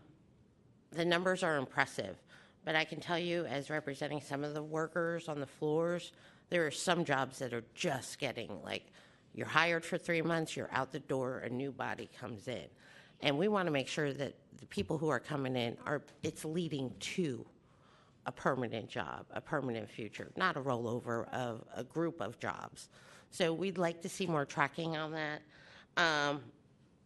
Because in healthcare, as I'm sure you all know, if people are there on a regular basis, they care more about the patients, they care more about the community. If they're there for 3 months and then somebody else comes over and takes that job over, it doesn't lead to great health care. So we're urging people to ask more questions about the local hire, ask the Mayor's Office what jobs are permanent, which are not, and going into the future, what that will mean for the residents of San Francisco. Thank you. Thank you.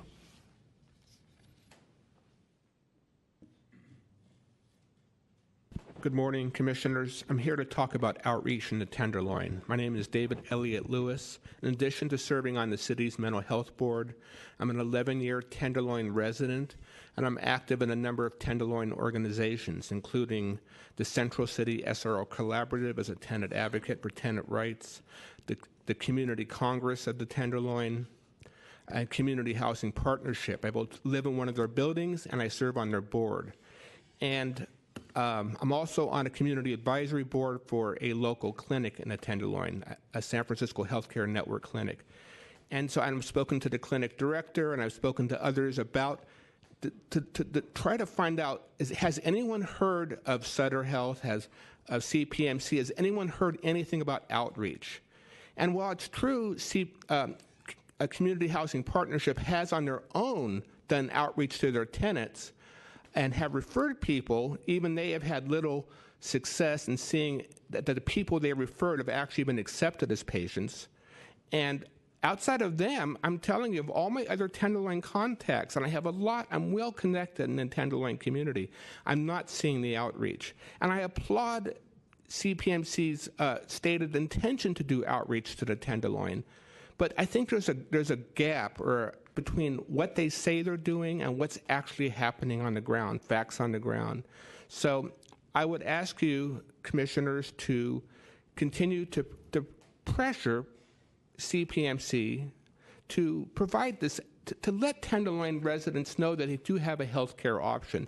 We have a lot of Medi-Cal, Medicare, and Medi-Cal manage lives in Tenderloin. A lot of people, vulnerable people in need who could really use this service. I can tell you that the San Francisco Health Care Network clinics like Tom Waddell Urban Health are kind of oversubscribed and really burdened, and they could use the assistance of an additional healthcare provider like CPMC. So please, they need to do a lot more. I think they have so much to offer our community, but they're not quite offering it yet, and the community is mostly in the dark that it even exists or that it's even coming. Thank you for your consideration of my comments. Thank you, Mr. Lewis. Next speaker, please.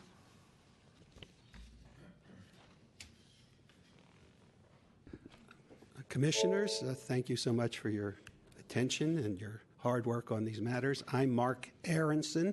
I'm an emeritus professor of law at UC Hastings College of the Law and the former director of our Community Economic Development Clinic. I have brief comments. One, I want to convey comments of another member of our coalition, Marlene Morgan, who is also very active in the Cathedral Hill Neighborhoods Association.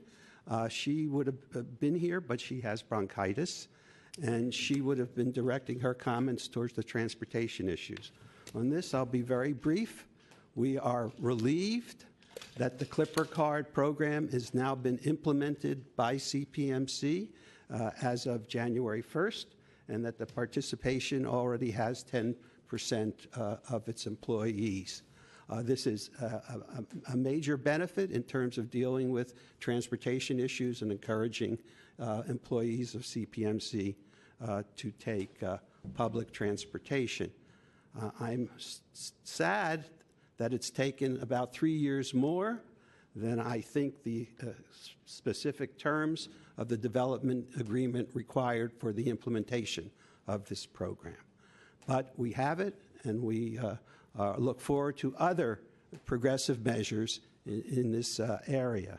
Second, I want to just address what is a constant theme of our work, and that is the kind of contribution that community groups, that community experts can make to develop programs that are truly responsive to the needs of San Franciscans, especially its poor residents.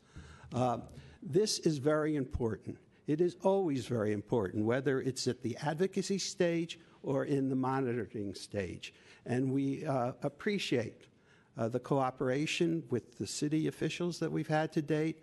We appreciate what appears to be a change in the perspectives and actions of CPMC. But it is not enough. And it is particularly not enough, as several of my colleagues have indicated previously, in light of what is now going on nationally. We are in such a difficult period.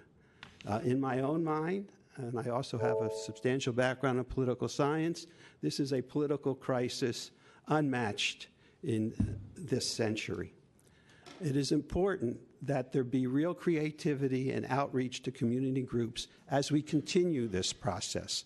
And it shouldn't have to come with us pushing so hard for it.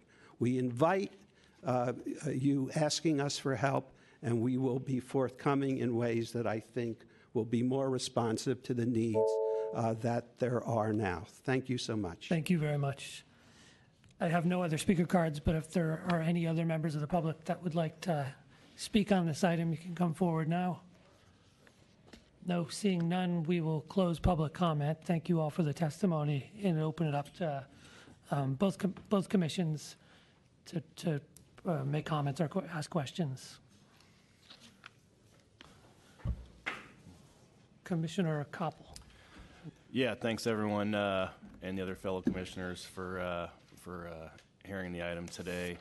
I followed both hospitals process through the Health Commission previously through planning, and I'm glad and privileged to be here speaking with you guys today about the project. I've worked in hospitals for a number of years, and I don't underestimate the work that all the doctors and nurses and all the staffing do to just keep these places running. And hopefully, us being in San Francisco, we won't necessarily need our hospitals as much, pertaining to natural disasters and whatnot, but we are, as a city, prepared for these occurrences if they do happen. I wanted to commend the teamwork, the seamless teamwork I'm seeing with CPMC, Herrero Bolt as the general contractor, with the Office of Economic Workforce Development and City Build Program. Not only are they giving job opportunities to San Francisco residents on the job sites, but they're putting them to work in the offices too. So, for example, the Van Ness and Geary project, besides the actual construction part of that project, there's a large amount of work being done across the street in the offices with the contractors on computers designing the building, and there's a lot of people being put to work that way also. So don't forget about people on the job sites and off the job sites that are being employed. Also, I'm really impressed with the fact that these groups are encouraging local business enterprises to be employed on the jobs, subcontractors and people in these offices that have locations here in San Francisco. It's going to be more sustainable practices that these contractors are employed on these jobs rather than out-of-town contractors. Really excited to see that the projects are not just on schedule but ahead of schedule, 1 year ahead of schedule. That's pretty much unheard of. So please, everyone realize that that's a really big deal. I'm impressed to see the neighborhood breakout too between not just the San Francisco residents, but the neighborhood breakouts also. And I'm really glad to see that Bayview Hunters Point is leading the way for residents on these jobs. I also am glad to see that public transportation and carpooling is being encouraged. These jobs are in locations where public transportation and Muni can access workers to the jobs, and would like to see this more so in the future. I have a Clipper card myself, and I'm very familiar with public transit, and it's just once again encouraging less cars on the road, happier employees that are getting these benefits, and these little things like happier employees are going to lead to improvement in production and result in these ahead of schedule timelines. So I commend all the groups involved. Thanks. Thank you. I wonder if the commissioners had any questions. I did have one question to the presenter from CPMC. If he would, in regards to describing the meetings that you are having, both at the CPMC Cathedral Hill and also the St. Luke's campus, from a community standpoint, the advisory committees that you're having? Mm-hmm. So we've got a couple different constructs of those meetings. Down at St. Luke's, the meetings we've been holding have been focused on, for now, our Senior Center of Excellence and the type of services that will be offered at the new hospital there. We also have a forum at St. Luke's and at Cathedral Hill through our construction partners, whereby all members of the community are invited to engage in conversations about the projects themselves, to talk about issues related to noise and parking and materials loading and unloading.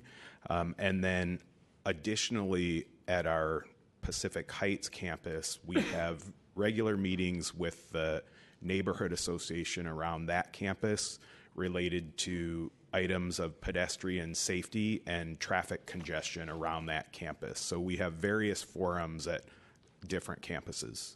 And could you clarify the question that was raised in regards to a advisory committee specifically for the St. Luke's Diabetes Center, or is it a overall diabetes center for both or three campuses that you have centralized? Yeah, so we have one diabetes program that is then administered at different campuses. So the administrative function supports the program no matter where patients seek access to care.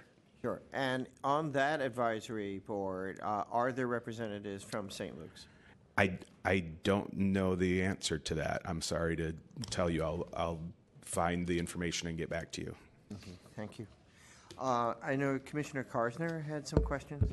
I just, so I certainly am heartened by the testimony from the community partners that found that there is some clear signs of progress. And I, particularly around the process and the employment and the transportation, I do urge CPMC to continue to listen to the community partners from the neighborhood in the St. Luke's, particularly, that it doesn't take that doing that extra effort makes all the difference, and doing the extra effort around services. I know it sounds like you're doing some important work around the process, but the services, because the perception of the understanding and the commitment is as important in many ways as is the process. So thank you. Thank you. Commissioner Melgar. Thank you. I wanted to highlight the local hiring and small business numbers. I think that's really impressive. And I would also encourage us to look at keeping track of things like one of the commenters asked of temporary work versus permanent jobs, because it does make a big difference. And I did have a couple questions for the CPMC representative. Particularly to St. Luke's and the level of Spanish-speaking personnel going forward. Mm-hmm. So, we've seen an out-migration of the Latino population from the mission, mm-hmm. But we have not seen a decrease overall in the Latino population in the city. And so what I've seen in terms of the distribution is that Latino population is increasing in the southeastern neighborhoods, so Outer Mission, Viz Valley, Bayview, Hunters Point, and St. Luke's is, besides General, the only hospital on that side of town, mm-hmm. and it is also very accessible from all those neighborhoods. So St. Luke's is actually very important to the Excelsior, to Viz Valley, to the Outer Mission, and Bayview. So I am wondering, going forward in the new hospital, what plans you have for. You okay? Yes. Yeah. For the, continuing to serve the Spanish-speaking population, and specifically the Spanish-speaking personnel. And also, my other question was, I really was happy to hear about the ongoing relationship with NEMS and St. Anthony's and what that has provided. And I'm wondering if you, if the distribution of that client, the patient population, is representative of the Tenderloin, and if you're keeping track of that. So to your first question about our commitment to providing culturally and linguistic appropriate services, the answer is resoundingly yes. Across our entire CPMC enterprise, that's a focus. It's something we've discussed through the process of the development agreement compliance, and something we're actively working on every day. We're continuing to build our program at CPMC for all the services we provide, which includes the activity at St. Luke's Hospital and certainly the activity within the Diabetes Center.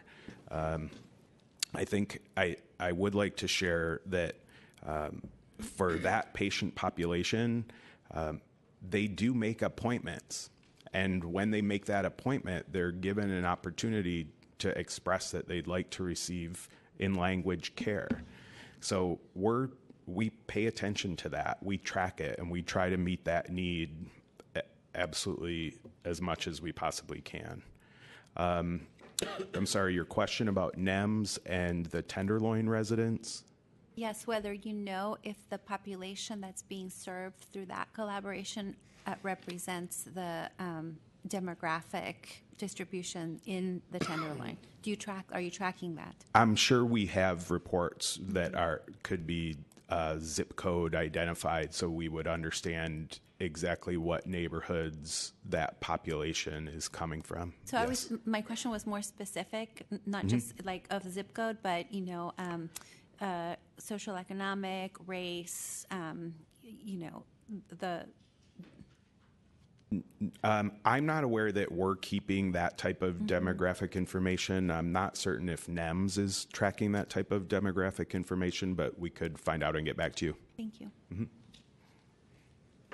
Yes, Commissioner Sanchez.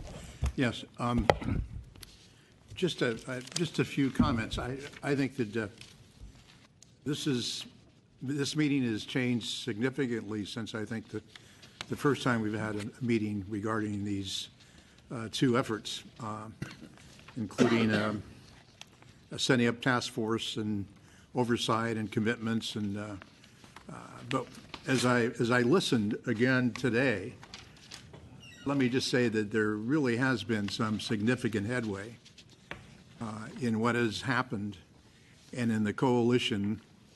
And in the bottom line is, will we have hospital sites that are finished but are staffed by quality and competencies to serve the diverse patients and populations we have here in the city? At the same time, I really want to commend the city agencies and our contractors who have been providing new opportunities for the workforce. Because if we weren't doing it here, as we did with the build at Laguna Honda and the build at ZSFGH, and we're doing at the proposed new research center at SFGH for UC, if it wasn't for the healthcare industry in this area, a lot of these critical jobs and skills would not be here anymore. And as you look at the data and the compliance and the oversight and the opportunities, you see, wow, this is really making some significant headway. The critical variable is, can we sustain these opportunities? Because think about it, folks. When the old Otis Elevator Company used to do so many old facilities, federal, state, the old General Hospital, whatever, these elevator companies were trained, skilled jobs. They were no longer operational. Now everything is computerized, whatever. It takes 3 to 6 months, even a year sometimes, to try and get repairs in some of the facilities. That's why we're rebuilding these hospitals and facilities to make sure we could keep up with the quality assurance that could provide safety for our patients and our health staff and our community. So what I'm saying is that even though there are shifts in job skills, there are shifts in the quality and service on what we need to provide and sustain. So, CPMC is, I believe, to be commended for the fact that they have committed and have fulfilled, up to this point in time, their charitable contributions and opportunities they've had to provide these areas. But at the same time, we've had some other speakers today who have been around for many, many years, formal institutions, that are saying we still need to take a look at what the radar is showing as we move forward. It brings back a thought that, in the 60s, we had the old war on poverty. And the war on poverty gave dollars to then schools. San Francisco had kindergarten to the community college, all one district. Voc Ed was there. They were training our arc welders with Native Americans because they were fantastic, skilled people, and they could go out and make these fantastic jobs. And we had all these other programs, the airport industry, whatever. All these things disappeared. So who's doing it today? Healthcare, hospitals, rebuilding, restructuring, transportation, BART, you name it. So, I mean, as we've lost people, there's been a change in definition pertaining to how we provide these services. One more example. I know Local 261 was very active in the 60s to form a training school to train immigrants to work in the skill building industry, construction workers, okay? They started a school called the Mission Language and Vocational School, LMVS. That school is still operational, but the curriculum no longer provides for these jobs. It's been providing for the last 3 years training for healthcare, interpreters, working as specialists. People have been hired by UC, by Kaiser, et cetera, bilingual, not only in Spanish, but in other languages too, given the school. That school is still there. I've mentioned that in 2 of our hearings before, saying we need to look at the community. What are the resources, and can we link with some of these programs that are ongoing? MLVS is on 19th Street. It's still been there. A few blocks from General Hospital, 10-minute walk up to St. Luke's, the Mission Neighborhood Health Center, you name it, they're there. But many of their trainees go to other parts, you know. What I'm saying is we really need to take a look at some of these internal resources in this community, as was noted by some of our speakers later on. The other thing is the elderly. Take a look. Where are they? Are there any organizations been in there? We've mentioned these also. Central Latino to San Francisco has been involved for 40 years. They train nutrition. They provide services. They're on 15th Street. They work with veterans.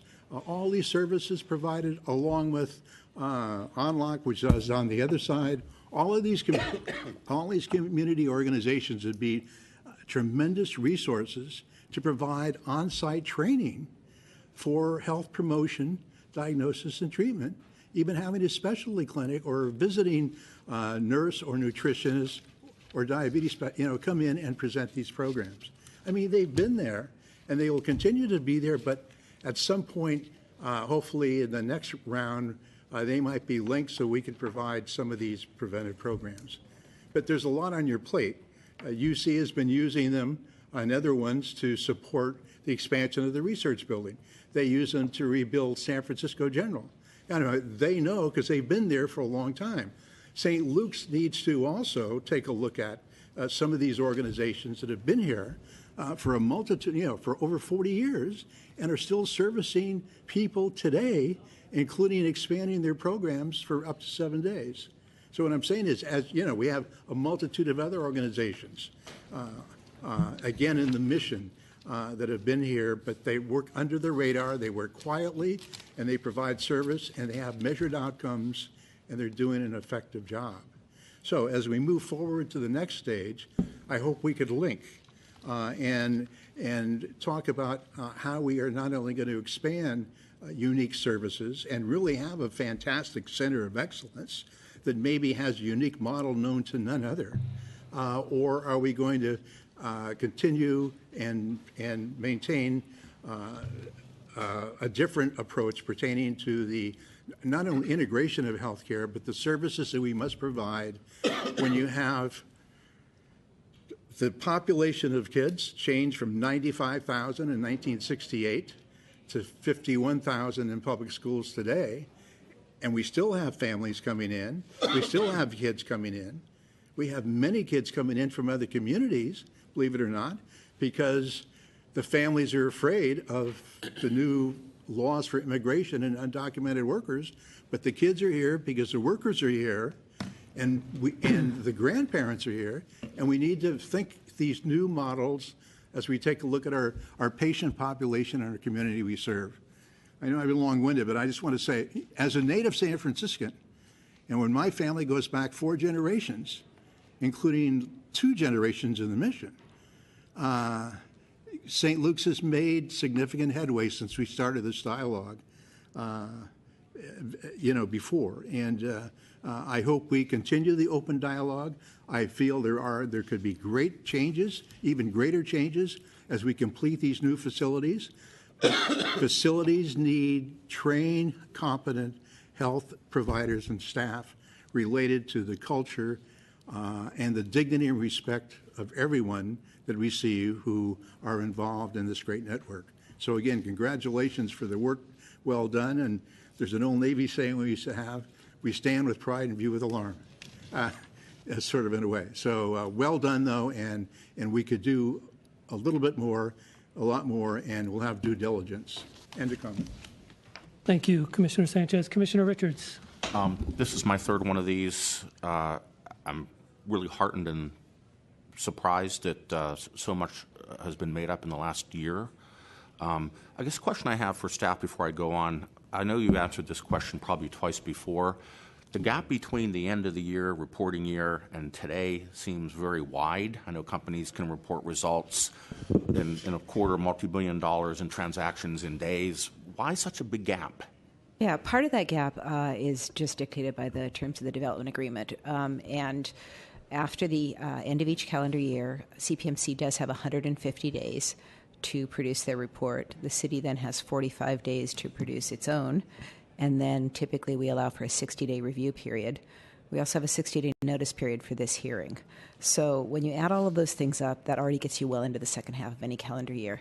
That said, this past year, we did, taking on board comments from the commissions last year, work very diligently to tighten up that period. And we actually produced the city report a full 3 months earlier this year than last. You may recall that this hearing was originally scheduled for November, and unfortunately there was a quorum issue that caused us to postpone it to this date. However, CPMC, I'm happy to say, has been a great partner with us in trying to compress all of these timelines and being very diligent in getting the answers we need so that we can produce our report more quickly. And we hope to be here confusingly quickly after this hearing for 2016. Great, that's great. I appreciate it. I forgot that this was scheduled before. The makeup. When we sat here last year and the year before, I was kind of a little bit suspicious of, hey, how are we going to make up all these deficits? The development agreement is structured such that it seems like there's so much wiggle room you could drive a truck through it. However, it looks like it was structured such that there was a catch-up period. It was allowed. Good faith efforts were made by the city's part, by CPMC's part, and here we are now with a lot of green dots. Virtually no red dots and just a few yellow dots, meaning on target, almost at target, and far behind target. So I really like the tone of the discussion. I like the fact that we've had so much progress. In fact, at first, partway through the first portion of the public comments, I was kind of like, wow, I'm in the right room, because I remember the last two hearings, they were really contentious and we had really big issues, and it seemed like we were really far apart. I guess the question I have for the gentleman who represented the coalition about the process, I'm just a little bit. I have a couple of questions for you. So I get the role of the coalition is to hold CPMC's feet to the fire, right? And we started with these big issues, and now we're down to what seem like issues that are easily overcome. Is it the process that you have issues with? Maybe are there any trust issues there? Is it CPMC itself that there's trust issues with? What is it that? What's with the coalition in terms of how they view CPMC in the process? I'm really interested in that. I mean, I think that there is a correct perception that the relationship between the coalition and CPMC has improved after some stern warnings or stern admonitions from particularly Health Director Garcia, and we appreciate that change in tone and relationship with CPMC. I think part of it is the coalition's expectation is that the coalition worked very hard to get all of the community benefits into this agreement. It pushed the mayor. There was a first version of a deal that was not deemed sufficiently significant enough benefits for the community, and with a lot of pressure, a better DA was struck. Our expectation is that every single promise that CPMC makes will be fulfilled. We don't need to express our gratitude for CPMC doing what it committed to do. There was an arm's length bargain over what benefits CPMC would give to the community in return for authorization to operate these projects. So we tend to focus on what hasn't been done. And in terms of the lag, we are deeply troubled that 3 years after the coalition indicated there's a serious problem at the Diabetes Center, we have the response that CPMC in May of 2017 will tell us what it did after a meeting in April 2016 with the Department of Public Health. So let me ask you this question. we're down to what I think are, given the scope of where we started, and you acknowledge that a lot of progress has been made, issues that, again, I think are easily surmounted, for lack of a better term. You know, the diabetes center, these are very, very important issues, but given the scope of the DA, the scope of CPMC's resources, if you were CPMC, why wouldn't you just say, here, you know, here's the resources we need to do. Next year, you're going to come back and sing Kumbaya, and everybody's happy. What do you think? Where's the gap in your mind? I can't really speak for CPMC. I'm not quite sure I'm following your question. I'm going to ask the question of the CPMC representative as well. Okay. I appreciate your response, so I understand your role. One question. What's your name? What's your name? I'm sorry. Ascanio Piamelli. Mr. Piamelli. The CPMC rep. We're down, long road, can't snap our fingers to make things happen very quickly. I get, you know, there were a lot of issues, and here we are with a lot of progress being made. Now we're down to what appears to be something that within your resources you could just maybe get done fairly quickly. What's remaining hurdles? We totally agree. It's why we've been working so diligently with the DPH and have addressed all of the recommendations that were made from the meeting we had specifically for that center. It's challenging to find we want the culturally linguistic appropriate services, and it's challenging sometimes in a particular specialty to find the competent employees who are culturally and linguistically capable of handling that role as a diabetes educator. So we're going as fast as we can. Sure. We're addressing all of the specific items that were addressed, but we completely also agree with your perspective that if the scope of the DA is this, and we're down to these few items, we should be able to find a way to get those items off the table. So regarding the culturally linguistic issue in the diabetes clinic, people were relieved of their duties in years past who hopefully were doing what they needed to do, and then it created a gap, and now we had this time period goodbye. Now we've gotten one other person. Why not just call those people back and say... Yeah. And it wasn't that people were relieved of their duties. The program was consolidated across our entire enterprise, and the FTE load, particularly in certain aspects of the program, did not need to be as high as it had been when there were separate programs across the campuses. So those FTE were offered other roles at other places, and I'm not sure if they've ended up and they're now working at UC. I believe they're not still working with us at CPMC, so we can't just ask them to come back from... Okay. Got it. Yeah. I think Commissioner Karshmer's comment about perception really is important in that definitely the intention's there. There is time lags. There's things to overcome, but the perception is sometimes bigger than actually what reality should be. So yeah. I completely agree. So great progress. I look forward to singing Kumbaya this time next year or earlier. Thank you. We've taken that to heart too. We've heard the spirit of the agreement is as important as the components of our compliance. So we know. Thank you. Thank you very much. Commissioner Lois.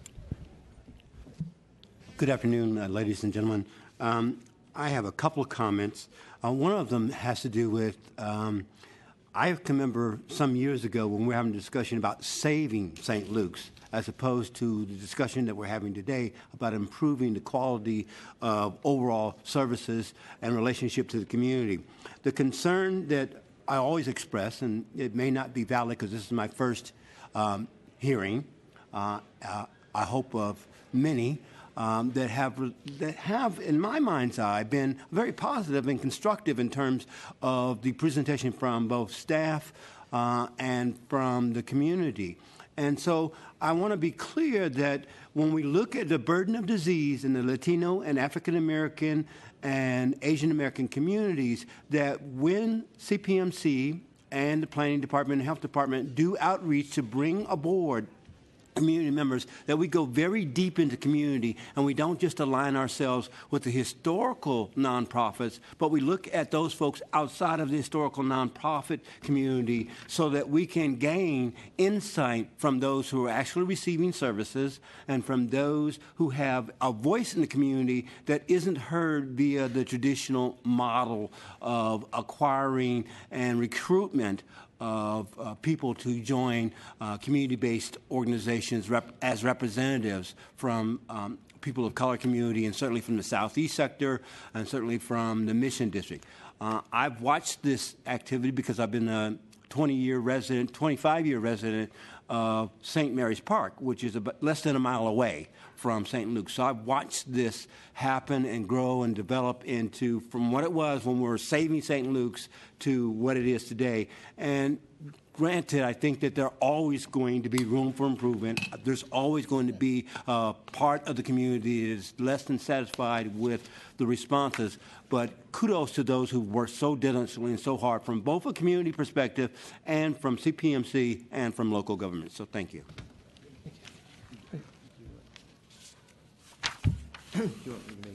Sure, that'd be great. So I also want to thank all the participants for the great progress that is being made over these several years.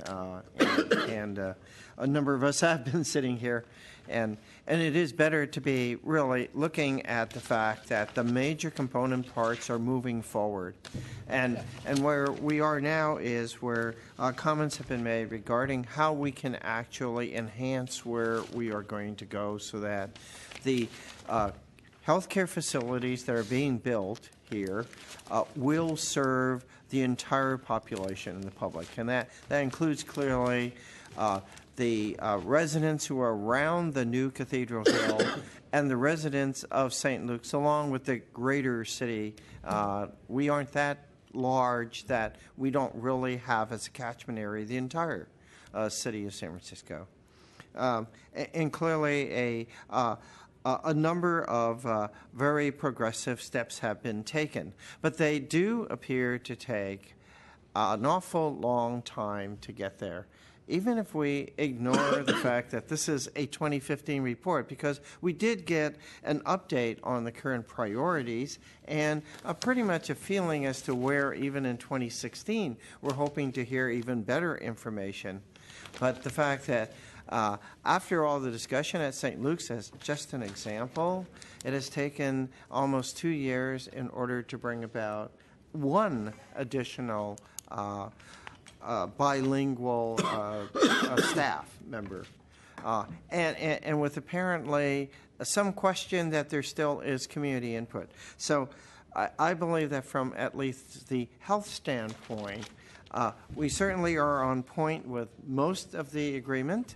I do think that I'm somewhat concerned from Director Dodd's first comments that we really didn't have the fee assessment within time, but we had agreed to have an outside assessment, and I would ask staff to be sure that those are points that actually are in compliance or within the compliance.